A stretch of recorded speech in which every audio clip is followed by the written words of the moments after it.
everybody, and welcome back to the channel. And today,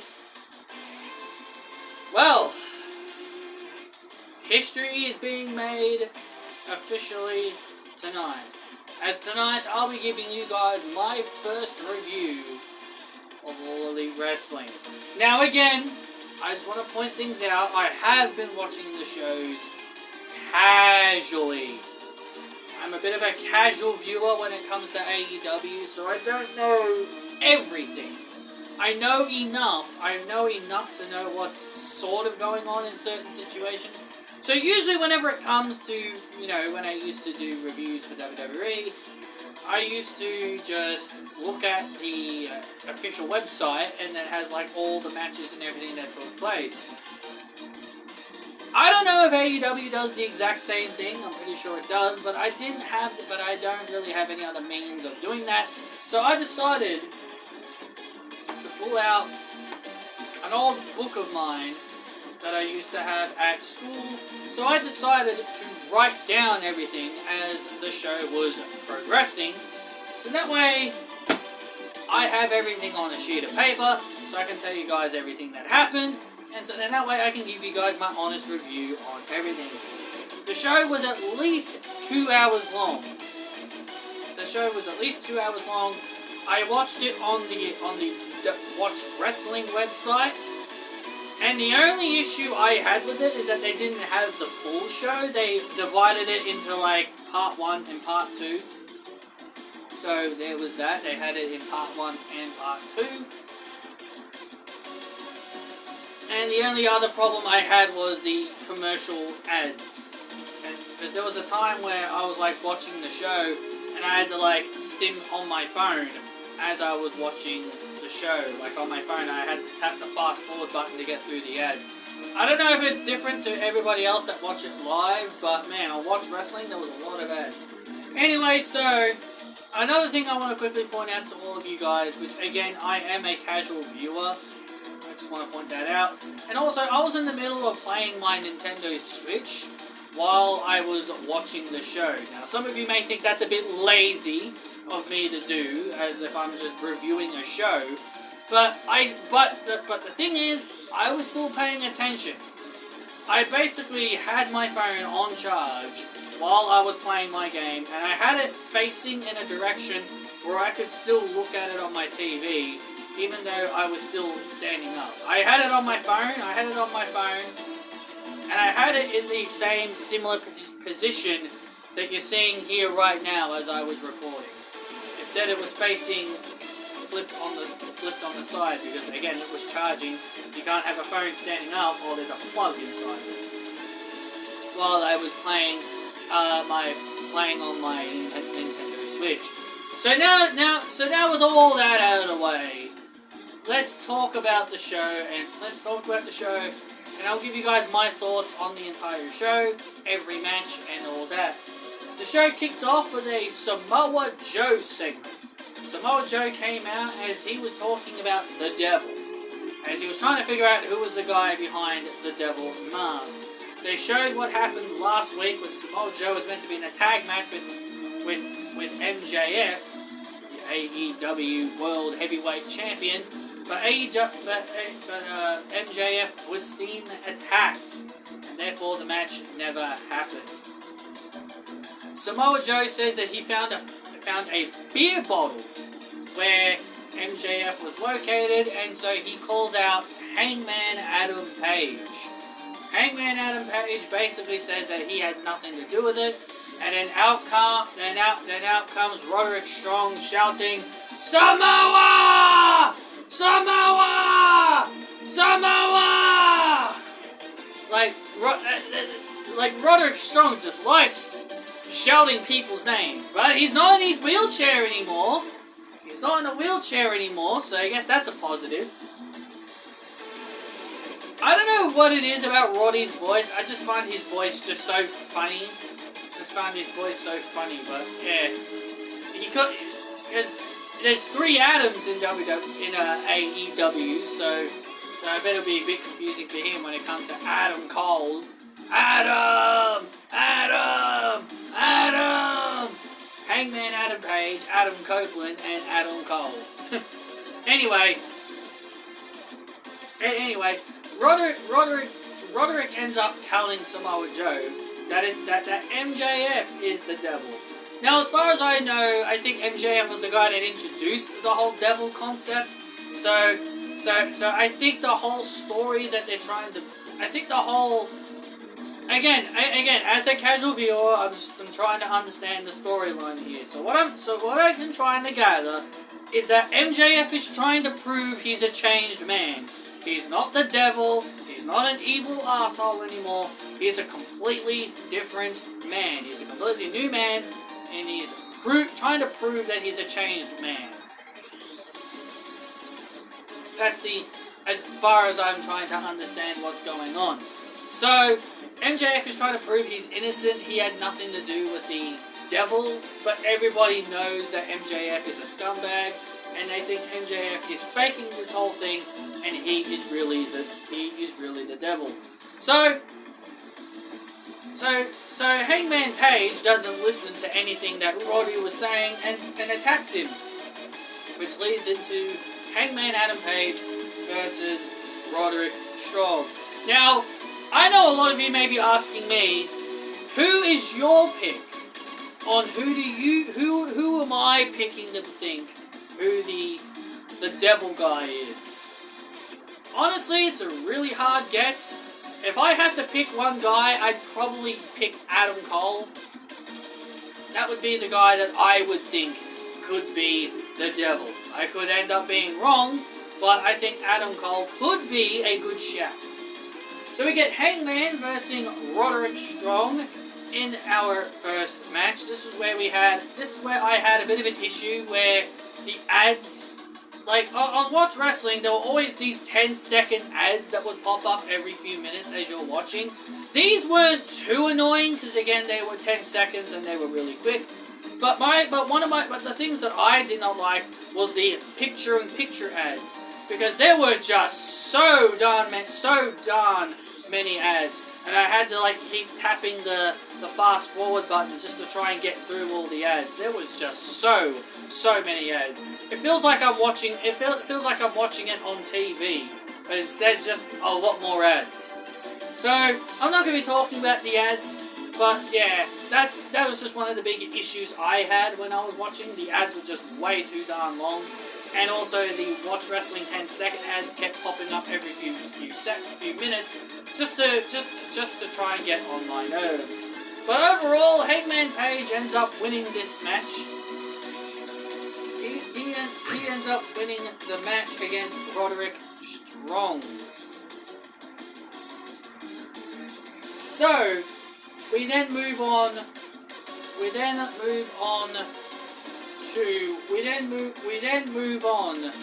to the Continental Classic, Andrade versus Brody King from the House of Black. Malachi Black, Buddy Matthews, and Julia Hart. So I want people to help me understand the Continental Classic, because they explained it. They explained it all. So they explained it all. They had like these graphics to kind of explain it all. So I'm assuming they're fighting for a title. I'm assuming all these guys are fighting for a title. There's got to be a reason that they're fighting for something. So as I was looking at these graphics, I was kind of confused. I understood the concept. Oh, you win matches, you gain 3 points. You lose a match, you don't get any points.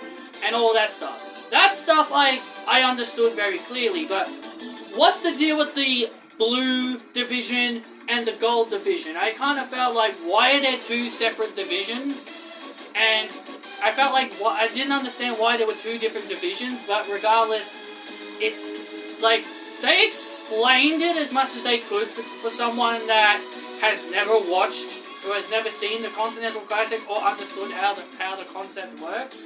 But I understood it enough. I understood it enough to understand that you gain 3 points from winning and you get no points if you don't win. And one other thing I want to know is that I think it was Claudio's graph or someone else's graph. I can't remember whose it was. But there was like a lot of numbers, and then there was like a gap, and it had no numbers, and then more numbers. What does the gap mean? What is the gap? Does that mean the match was a tie? Does that mean that the match was a draw and nobody got any points from a draw? Was that a bye? Was that a wrestler getting a bye? They didn't explain any of that. They didn't explain what the gaps meant. Did they miss a show? Were they not on the show? Was it a bye? Was it a draw? So again, when I was looking at the graphics, I didn't really I understood the point system. Winning, you win, you gain 3 points, and all that. But there was a lot of things I didn't understand. So for those who understand the Continental Classic, can let me know, can give me the details down below, so that way I can understand how the Continental Classic works. But anyway, on to the match. Andrade is taking on Brody King of Malachi Black's House of Black. Andrade got the win in a pretty decent match. Andrade getting the win with the Hammerlock DDT. Andrade has CJ Perry, aka Lana, as his manager. So then we get a segment between Kenny Omega and Chris Jericho taking on. They're not taking on anyone, my apologies. It's a segment where they're just talking and they get interrupted by the AEW World Tag Team Champions, Ricky Stark and Big Bill, formerly known as Big Cass. This segment was pretty lengthy, and Jericho was making fun of them by calling them, trying to be a funny comedian like he always was, trying to be funny with his comedic act, and even saying that they even brought up that can Kenny Omega really trust Chris Jericho? Kenny says no, he can never trust Jericho because they brought up all of his issues with past groups that he's been a part of. And also the one part that did give me a bit of a laugh was when Kenny Omega made fun of Big Cass when he talked about soft. Like, what he did with Enzo Amore. I did get a laugh out of that. I thought that was pretty funny. But other than that, we're going to be getting ourselves a tag team title match at World's End. At World's End between Kenny Omega and Chris Jericho versus Ricky Starks and Big Bill. I thought Ricky Starks was a babyface wrestler, if I'm being completely honest. He looked like a babyface, and more importantly, I think I only thought he was a face because of his feud with CM Punk when he was there, when CM Punk was still there. But hey, I guess I now know who's faces and who's heel. So then after that, we get timeless Toni Storm gracing us with her presence alongside Mariah May as Toni Storm is sitting at ringside as she's watching Ruby Soho coming out without Saraya, taking on Riho,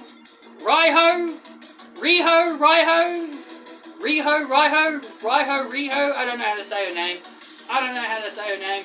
But it's Riho, I don't know how to say her name.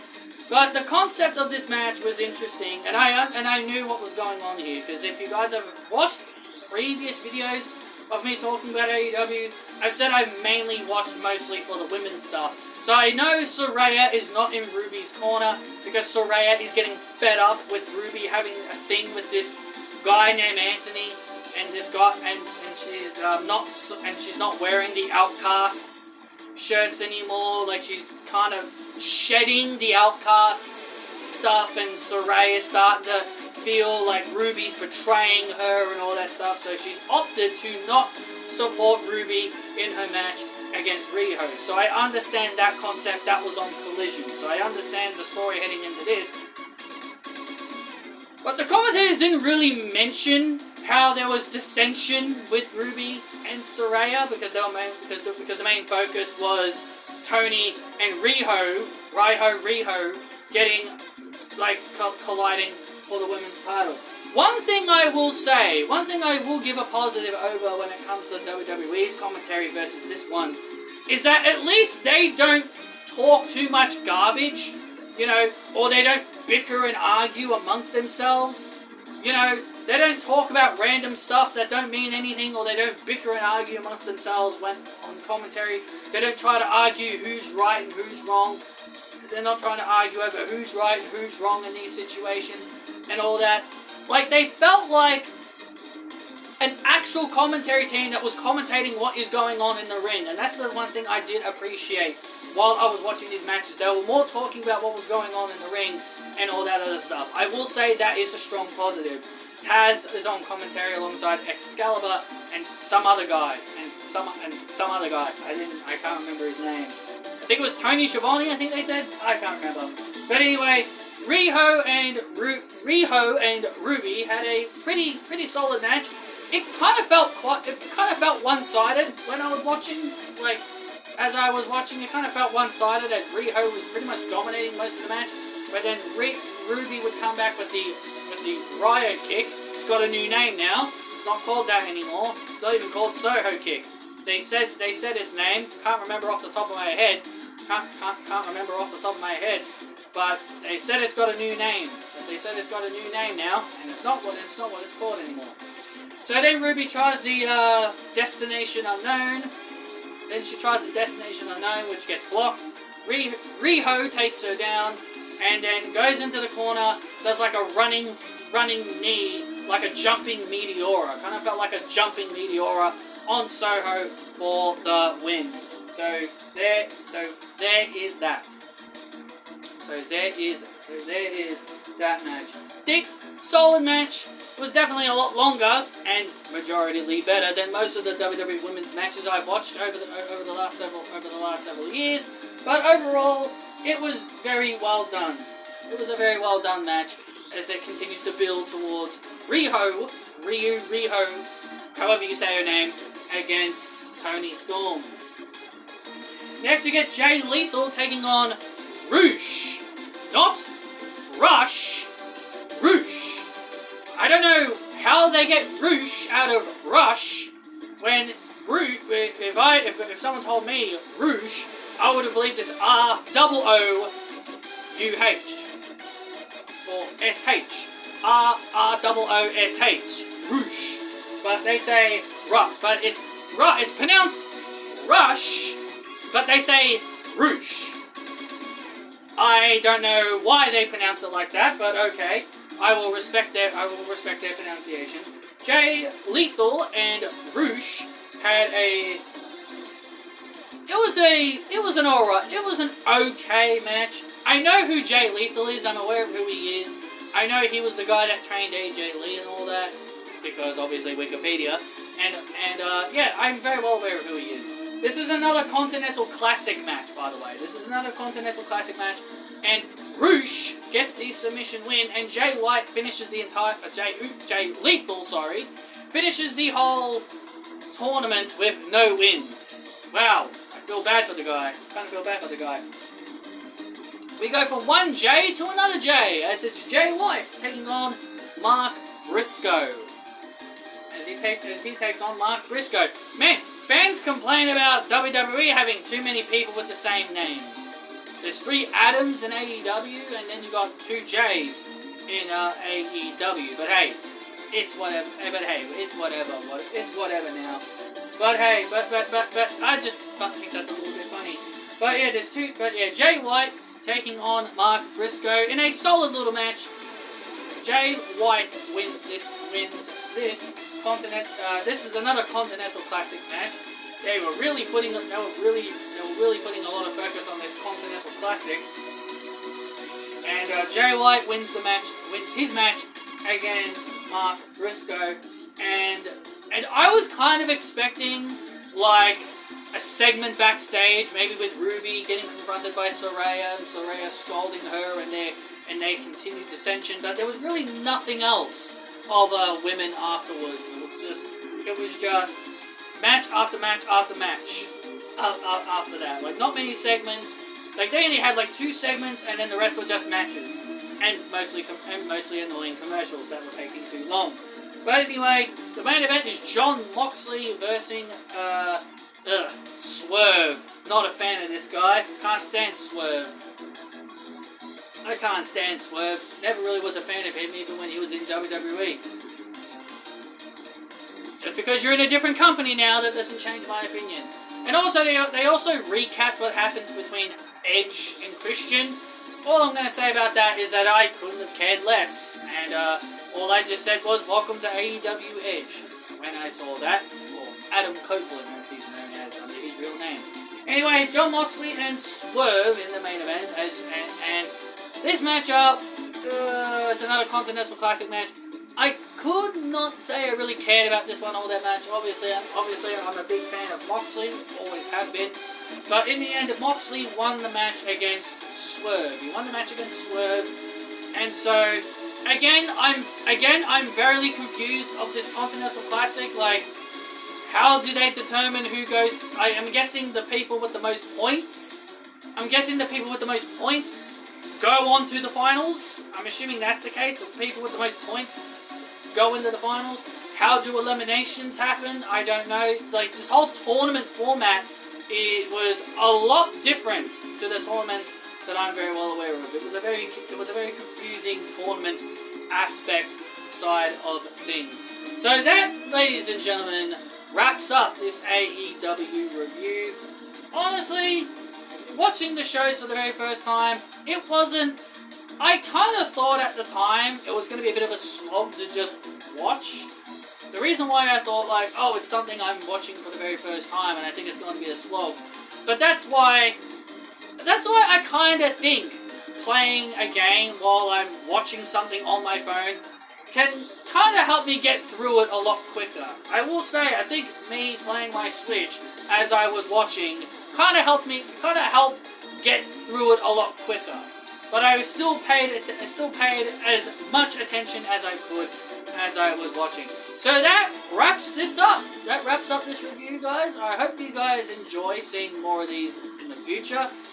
And I guess I'll be seeing you guys for Rampage and then Collision. I guess I'll be seeing you guys for Rampage and Collision.